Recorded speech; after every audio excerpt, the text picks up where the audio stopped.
New Super Mario Bros. Is a really hard one for me to analyze because, well, of reasons I think I'll get into, but I have a question first off, which is probably going to make everybody hate me, and that's fine.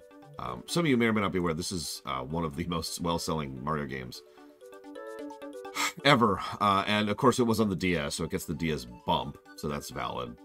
But it's also just, it's kind of crazy how popular this is. Even when I was going through it, people kept jumping into chat saying, this is my favorite of the 2D Mario games, or I got a few comments on YouTube to similar vibe. So for those of you who really love this game, could you enumerate why to me? Like, what is it about it that really sings to you?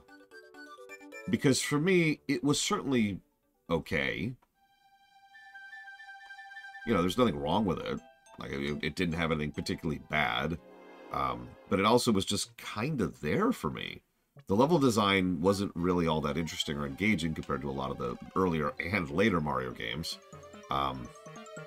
They didn't really do much with the controls. The kit was neat. I do like the Mini Mushroom and the Mega Mushroom. That's awesome. But that's kind of all it had going for it. So it was a very mid-game for me. Now, if I can speculate in a vacuum, I think this might be partially why this game sold so well. Because, like it or not, things that tend to be very middle of the road and very safe tend to sell extremely well because a larger audience will find it acceptable enough to buy.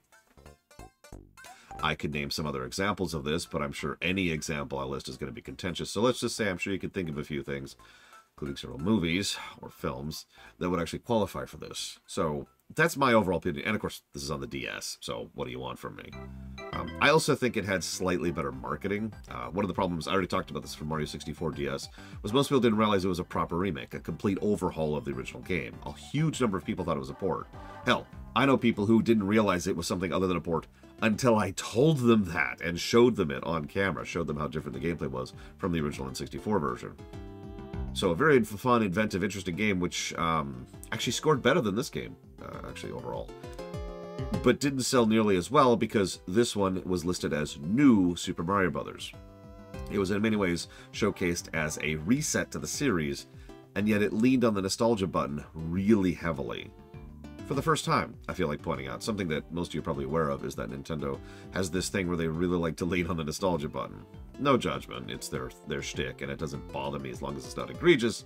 But, for example, how many of you noticed that a lot of the sound effects in this game are straight out of the original NES Super Mario Bros., Super Mario Bros. 1, to be very clear. And a lot of the level design is designed in ways that really feel like Super Mario Bros. 1.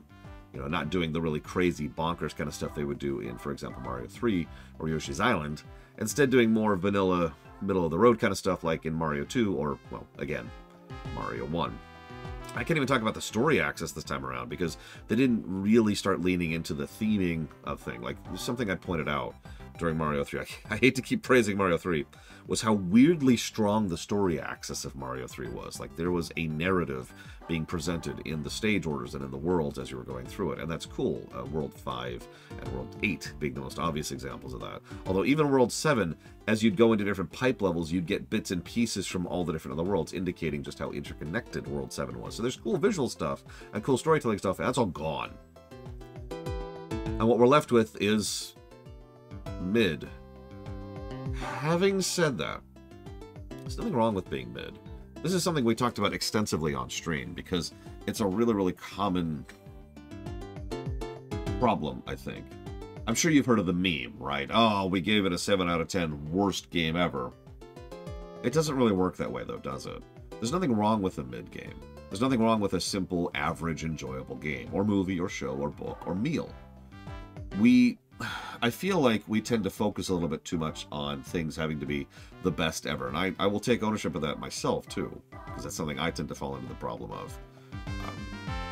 But I think that we as gamers and we as players, and also them as developers, tend to try to aim for the highest of highs, and we tend to only notice the highs and the lows, and not the overwhelming gap in the middle. So, for what it's worth, if you could actually get a hold of a copy of this game, go for it. It's a perfectly serviceable, enjoyable, and fun game that I can recommend. It's just, you know, not as good as some other games, that's all.